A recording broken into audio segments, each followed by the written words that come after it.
Welcome to the Learning Reinvented Podcast, brought to you by James Politilo and Katie Godin from The Learning Effect. There are lots of learning podcasts out there, so we wanted to do something slightly different. In this episode, we'll be taking a look at user-generated content and why you should be considering this as an approach for your business. So Katie, this was triggered by an event I attended last week, and someone asked a question about user-generated content, and they were a bit at sea as to where they should start, how they would make it work, etc., etc. And I know that's something that we've long used and advocated and supported clients with. So do you want to give people a little bit of a background as to what user-generated content is and why people should think about using it? There's lots of different types of content that you can use to support your business, one of which is user-generated content. Other types of content are things like off-the-shelf content that you can buy. So you can buy kind of libraries and things like that, and it's generic and it's not kind of personal to your business. And you can also have learning teams that are internal, so they're creating digital content. So that's generally your content that's going to be on the system for a long time, and they'll use kind of authoring tools and things like that. Whereas user-generated content can be made by anyone in your business, and you kind of have a focus to subject matter experts, so the people that are doing that job day in, day out, and really understand it, and that then you can teach them skills to be able to generate some content. It's a bit more authentic, it's a bit more rough and ready. It's rather than using kind of authoring tools and things like that, like digital learning teams would use. But it's really powerful because it's generally peer-to-peer content. So people like to engage with it a lot more than just kind of your generic content that's on there. So looking at that, if you're considering content for your business, traditionally people, as you said, might have bought libraries of content, or they might have specifically gone externally and had a bit of content developed or by their own in-house team. This is tapping into that wider audience of your people within your business to generate that content directly. Now, I can see lots of people thinking about the ways you do that. So what are the different types of user-generated content that you can produce? You can produce any type of content. So it doesn't have to be one specific type, but you can have anything from kind of short videos. Everyone's got mobile phones nowadays, so you've got a camera that's already there and you can use them to make videos. There's lots of kind of free editing tools that help you support that. You've got like things like one pages, so like it might be a PDF document. You can create infographics. Things like Canva are really good to help support that as well. So you don't necessarily have to be a graphic designer to be able to do that.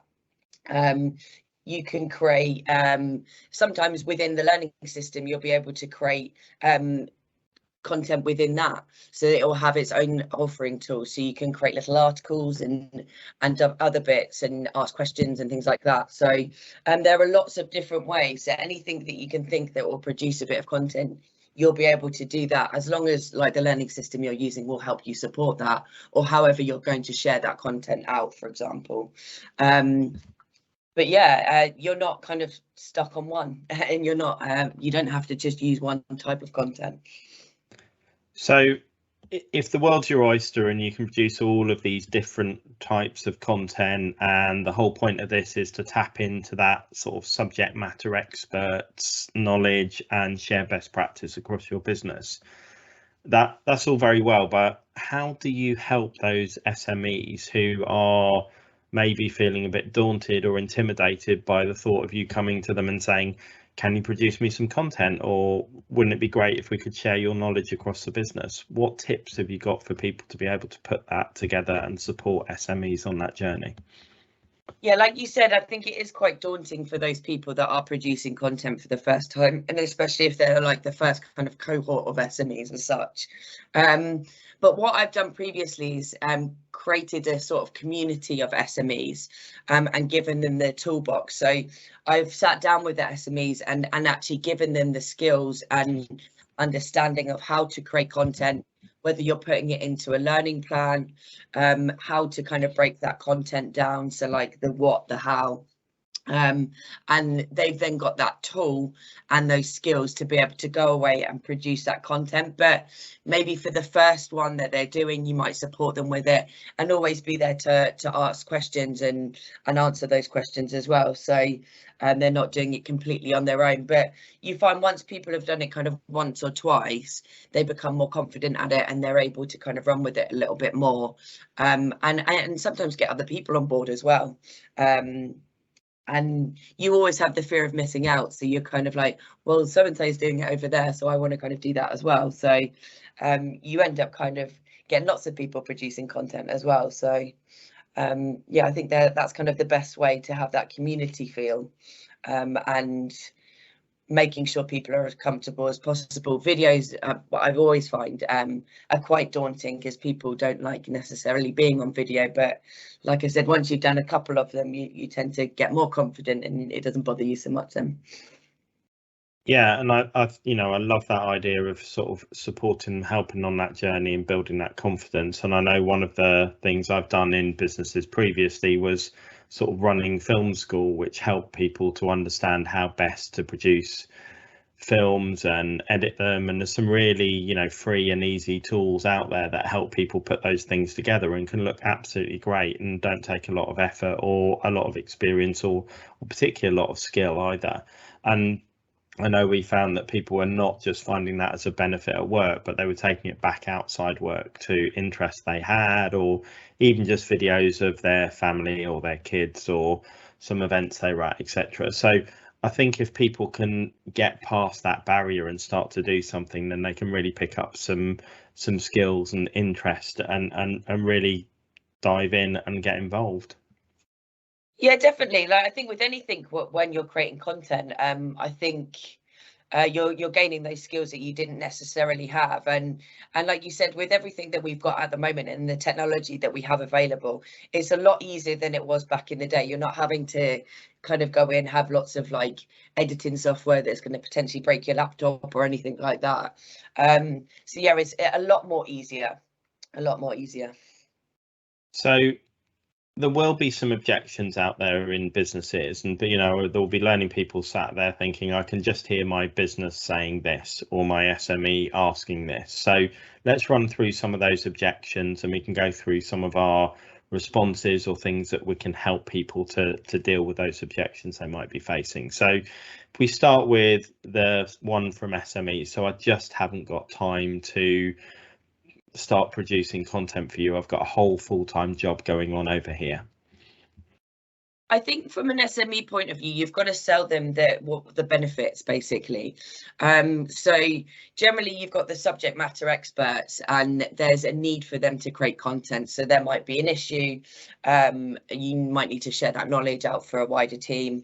They might be training people, etc. So I think that would be, you're actually spending X, Y, and Z amount of time on dealing with things that you need to resolve, and you might be spending lots of time on training people. So actually, by creating some content and sharing that to your wider audience, so those people that are asking you the questions and people that are needing training, actually you can do it in one hit as opposed to answering all of those individuals. So as much as you might put in a bit extra time to creating some content, actually you're going to save a lot of time in the long run by being able to share that content really quickly.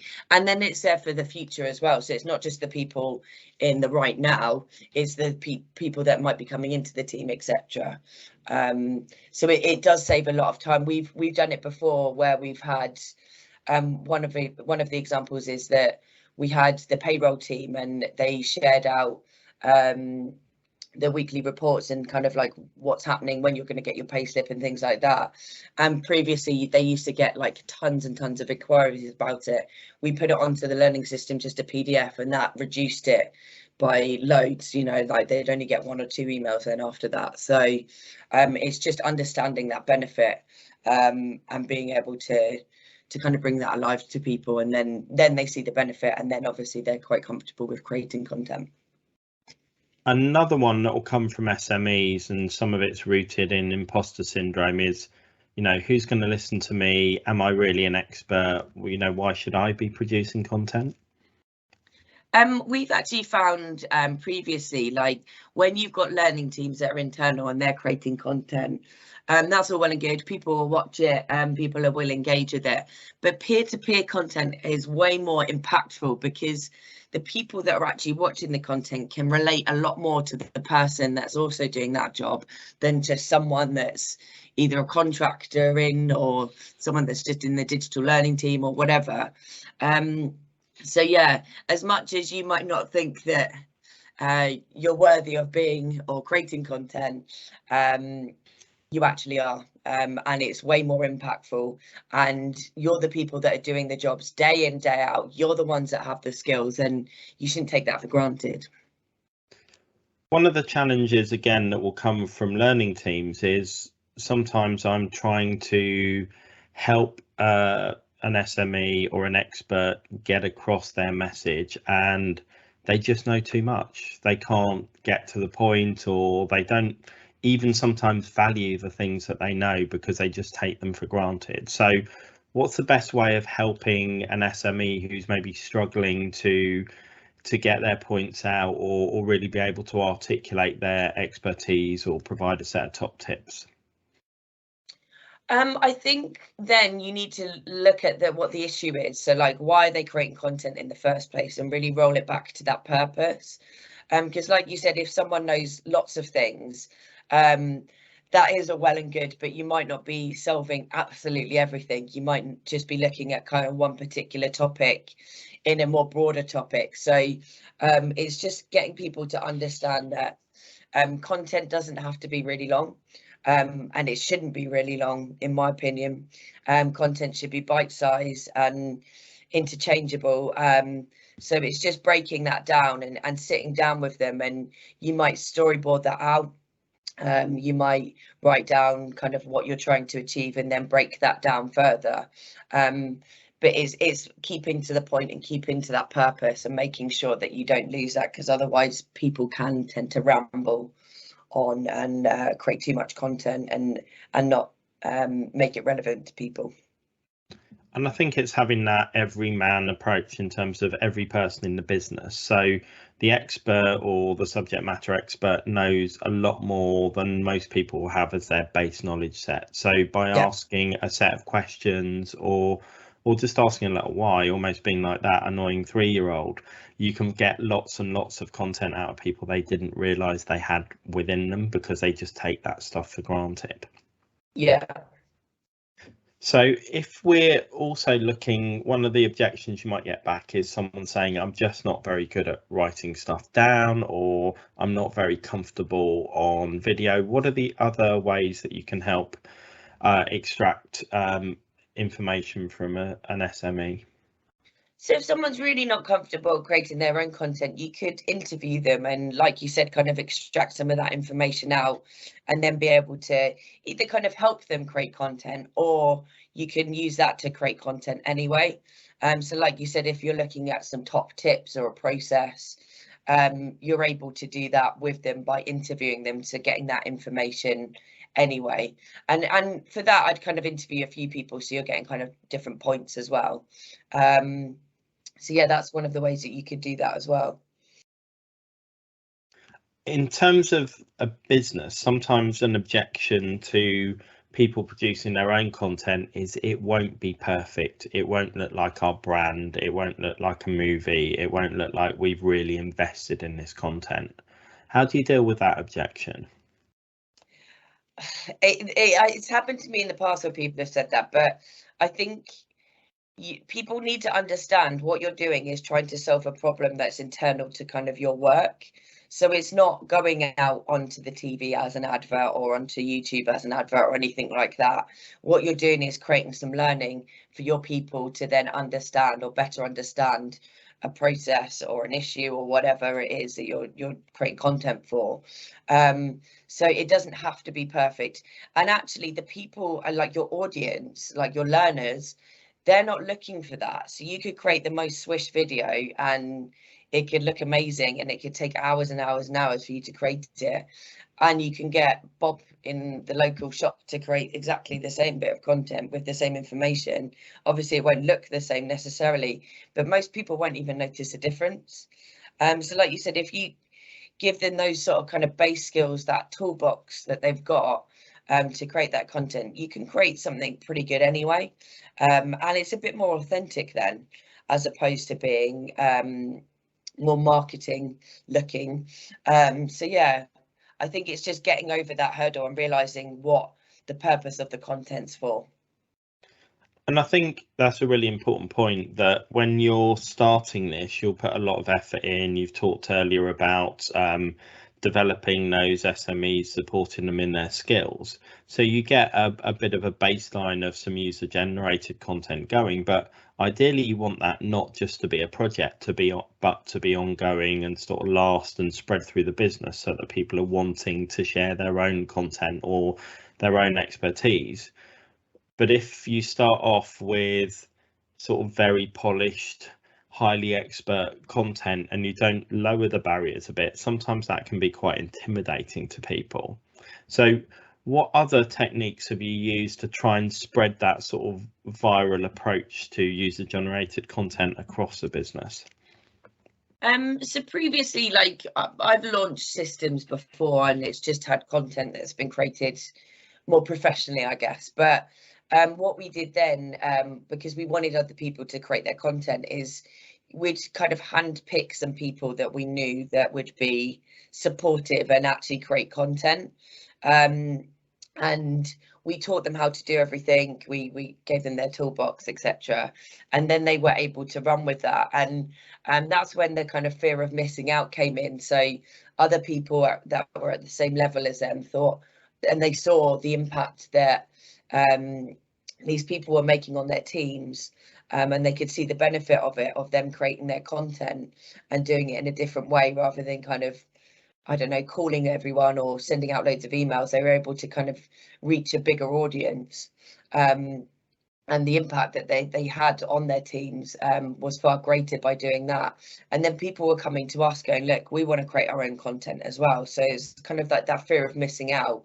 And we were able to then kind of teach people and get everyone set up. I think there was about a group of nearly 30 people, and we were able to get them all set up within about a month. So they were able to have that skills, the toolbox, to be able to kind of go and teach their people as well. But that then had a knock-on effect to their wider audience, and they were then creating their own content. But you can do it in different ways. You can have people that kind of can upload it straight away, or you can get other people to start creating content for you and then uploading that, so you're putting into kind of more structured learning. So it depends, but I think it is finding those people that you know are going to be super confident and you know that are kind of tech savvy and things like that, and they're not going to worry, and then they're your advocates for it, and then other people can see kind of how easy it is to create that and the impact that they're having on it.